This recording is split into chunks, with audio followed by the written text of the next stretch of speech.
US elections 2020. What if it's a tie? Or worse, what if no candidate or party gets a clear majority? How will a president be elected then? Well, there's a mechanism to it. But first, we will need to understand how are elections held in US. So just like we have seats here in India, we have electors back in US.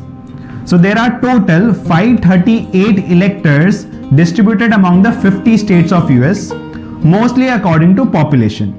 So California, being the most populous state, has 55 electors, whereas Alaska, being a small state, has only 3. And a candidate who wins a majority of electors of a state will win all of it. So anyone who wins 28 electors in California will win all 55 of them. And with this state win, you need to hit a magic figure of 270, which is the majority of 538, in order to be a president. But there could be a possibility that no one hits that majority mark, or 2 candidates are tied up. In that condition, there is a mechanism called House of Representatives.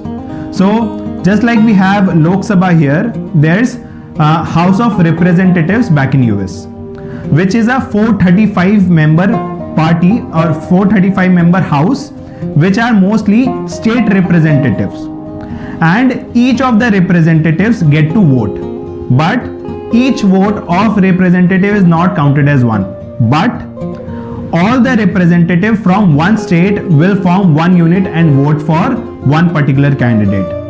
So there are 50 states, so there are total 50 votes. So whoever or whichever candidate gets 26 or more votes in the House of Representatives will get the presidency of US. But what about the vice president?